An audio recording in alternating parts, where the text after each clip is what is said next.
युवराज सुहानी को रोकने की कोशिश नहीं करता है। वो समझ चुका था कि सुहानी उसके रोकने से रुकने वाली नहीं है। युवराज देखता है कि सुहानी काफी परेशान लग रही है, तो वो कहता है, क्या हुआ? सुहानी जवाब देती है, मुझे समझ नहीं आ रहा है, मेरे साथ क्या हो रहा है। क्या क्या सच है और क्या मेरी इमेजिनेशन है। कभी लगता है कि सृष्टि सच में है और वो मुझसे बात करना चाहती है, लेकिन कभी लगता है कि मेरा दिमाग ही ये कहानियां बना रहा है। मुझे पता भी नहीं है सृष्टि सच में उस पेड़ में कैद है या ये सब मेरा वहम है। युवराज कहता है, अगर तुम श्योर नहीं हो तो फिर वो धागा क्यों खोलना चाहती हो? सुहानी उसे जवाब देते हुए कहती है, मैं बस ये अपने मन की तसल्ली के लिए करना चाहती हूँ।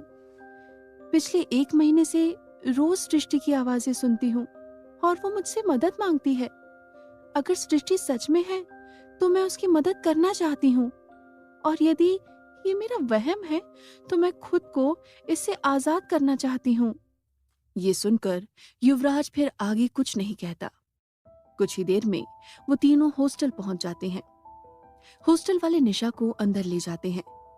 युवराज वहां से जाते हुए सुहानी को देखकर कहता है, मैं 11:30 बजे तुम्हें पिक करने आ जाऊंगा।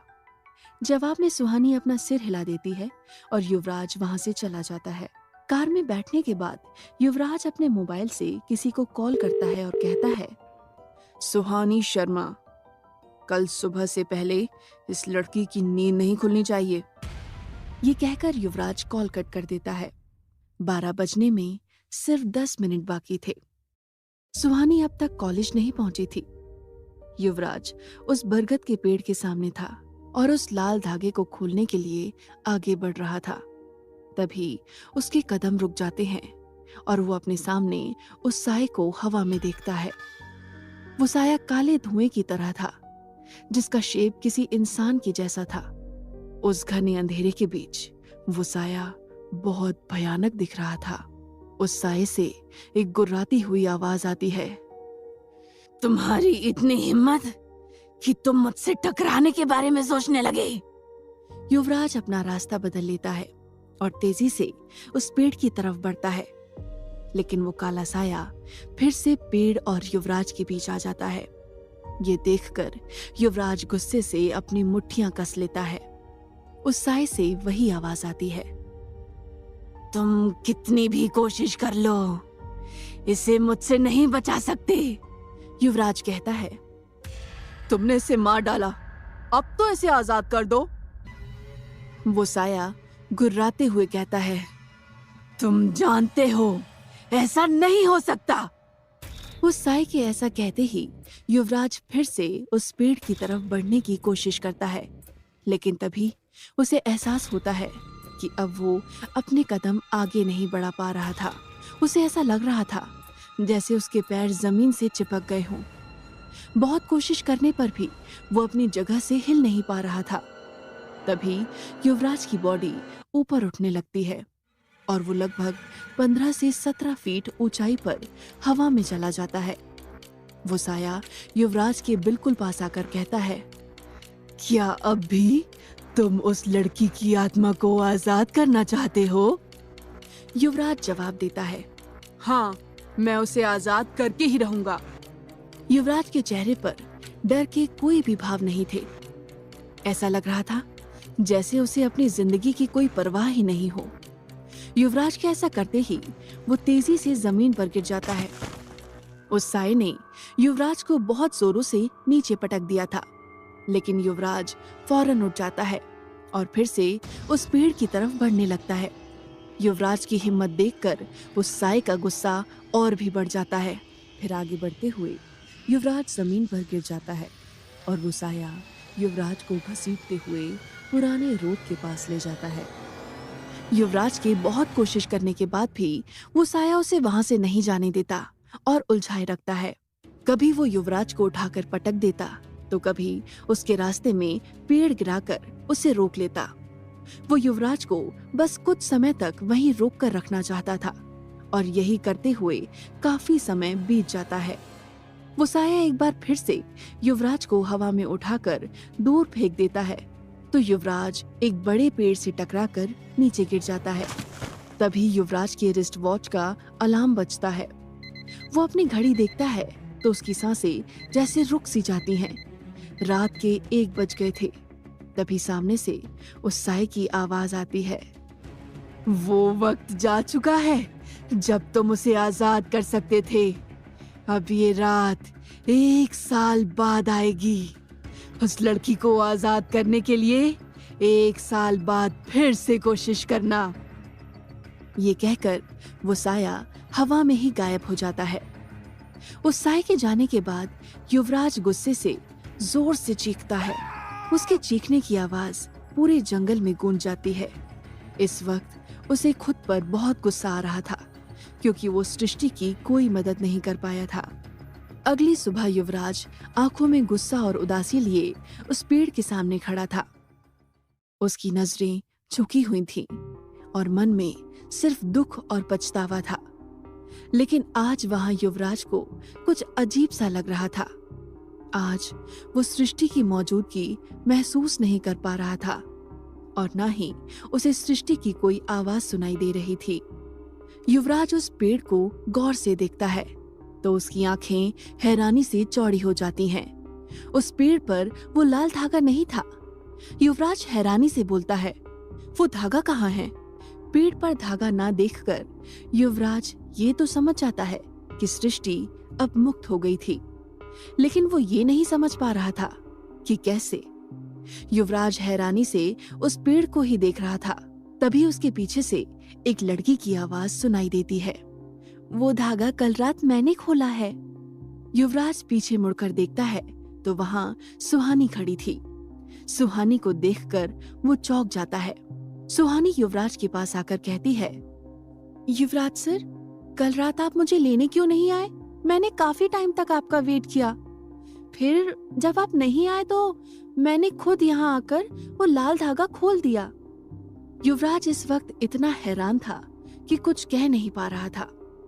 सुहानी आगे कहती है, मुझे लगता है कि सृष्टि की आवाज, उसका सपना, ये सब मेरा वहम था। अगर वो सब सच होता तो कल रात मैं इतनी आसानी से वो धागा नहीं खोल पाती। शायद मैं सृष्टि की स्टोरी में इतना खो गई थी कि वो सब मुझे दिखाई और सुनाई देने लगा था। कल धागा खोलने के बाद मुझे अच्छी नींद आई और मुझे कोई सपना भी नहीं आया। युवराज शांत होकर सुहानी की सारी बातें सुन रहा था। उसके मन में इस समय यही सवाल चल रहा था, कल नींद की दवा खाने के बाद भी सुहानी वहां कैसे पहुंच गई? वो बात को बदलते हुए कहता है, अब निशा कैसी है? क्या उसे होश आया? सुहानी एक गहरी सांस लेकर कहती है, हाँ, कल रात को उसे होश तो आ गया था। वो कुछ अजीब सी बातें कर रही थी। फिर वो मेरा खाना खा गई और फिर से सो गई। उसके बाद अब तक नहीं उठी है। सुहानी की बात सुनकर युवराज को सब कुछ समझ आ जाता है। सुहानी के खाने में नींद की दवा मिलाई गई थी। वो तो निशा ने खा लिया था। कल रात सुहानी को उस साए ने इसलिए नहीं रोका क्योंकि उस वक्त वो साया युवराज के साथ उलझा हुआ था।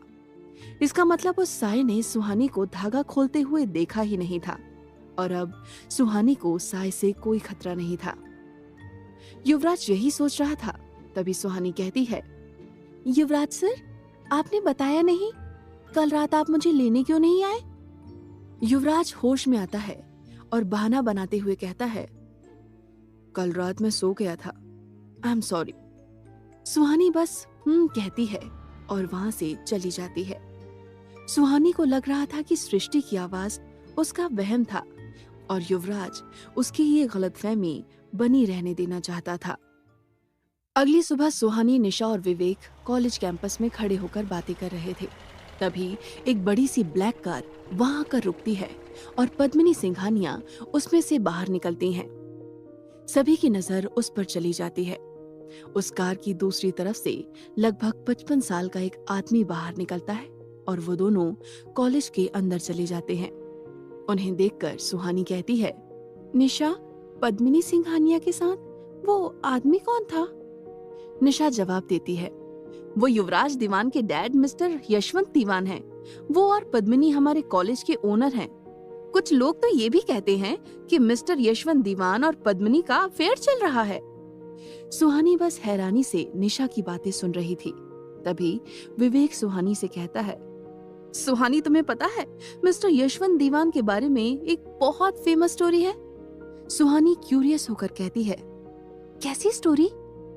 विवेक कहता है, यहाँ के लोग कहते हैं कि कुछ सालों पहले यशवंत दीवान बहुत करीब हुआ करते थे।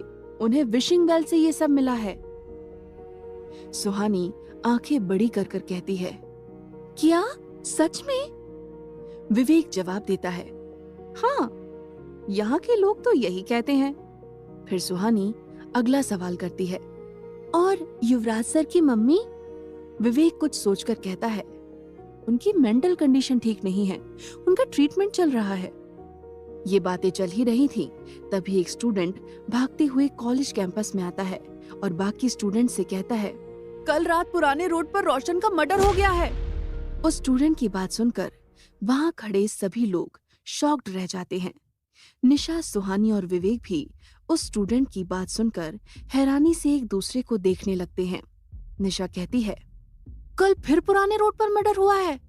सुहानी निशा की बात को पूरा करते हुए कहती है, और आज फिर पद्मिनी सिंघानिया कॉलेज आई हैं। सुहानी की बात खत्म होते ही विवेक कहता है, तो क्या सच में इन मौतों और पद्मिनी सिंघानिया के बीच कोई कनेक्शन है? वो तीनों आंखें फाड़कर एक दूसरे को देखने लगते हैं। कुछ देर बाद निशा, विवेक और सुहानी कॉलेज के कैंटीन में बैठे थे। उनके सामने प्लेट में चीज सैंडविच रखा था, जो निशा का फेवरेट था, लेकिन किसी से भी कुछ खाया नहीं जा रहा था। तीनों खामोशी से बैठकर कुछ सोच रहे हैं। आज पूरे कॉलेज का माहौल कुछ ऐसा ही था। रोशन कॉलेज का 10वां स्टूडेंट था, जिसकी मौत उस विशिंग बेल के पास हुई है। उन तीनों के बीच की खामोशी को तोड़ते हुए विवेक कहता है, यार अब तो मुझे भी लगने लगा है कि पद्मिनी मैम का इन मर्डर से कुछ कनेक्शन है। मुझे भी। निशा परेशान होकर कहती है। सुहानी अपने ही ख्यालों में खोई हुई थी। ये देखकर विवेक उसे चिढ़ाते हुए कहता है, किसके ख्यालों में खोई हुई हो? युवराज सर के? विवेक की बात सुनकर निशा चौंक जाती है और वो चिढ़कर सुहानी से कहती है, तो उस आदमी के ख्यालों में क्यों खोई है? निशा का सवाल सुनकर सुहानी हड़बड़ा जाती है और विवेक को भी एहसास होता है कि उसे निशा के सामने ऐसा नहीं कहना चाहिए था। सुहानी बात को संभालते हुए कहती है, निशा तुम्हें याद है जर्नलिस्ट सीमा जी ने हमें क्या कहा था? सुहानी की बात पर निशा अपना सर खुजाते हुए अपने दिमाग पर जोर देती है और कहती है, हाँ याद आया। उन्होंने कहा था कि शिमला के कुछ बड़े लोग हैं जो सृष्टि मर्डर केस को दबाना चाहते हैं। ये सुनकर विवेक लगभग चीखते हुए कहता है, क्या सृष्टि का मर्डर हुआ था? ये सुनते ही सुहानी और निशा उसे धीरे बोलने के लिए इशारा करती हैं, तो विवेक चुप हो जाता है। सुहानी बात को आगे बढ़ाते हुए निशा से कहती है, सीमा जी जब उन लोगों का नाम बता रही थी तो उन्होंने एक वर्ड कहा था और तभी उनकी तबीयत खराब हो गई थी। तुम्हें याद है उन्होंने क्या कहा था? सुहानी का सवाल सुनकर निशा फिर से अपने दिमाग पर जोर देती है और कुछ देर याद करने के बाद वो बौखलाहट के साथ कहती है, ओ शिट, कहीं वो पद्मिनी सिंघानिया तो नहीं कहना चाह रही थी? सुहानी निशा की आंखों में देखते हुए कहती है, हो सकता है। सुहानी की बात सुनकर विवेक कहता है, तो तुम ये कहना चाहती हो कि सृष्टि सुसाइड केस को पद्मिनी सिंघानिया दबाना चाहती थी? क्या सुहानी फिर किसी मुसीबत में पड़ जाएगी? क्या सच में वो पद्मिनी सिंघानिया ही थी? और क्या विशिंग वेल के पास हो रही मौतों का पद्मिनी से कोई ताल्लुक था? जानने के लिए सुनते रहिए ये कहानी।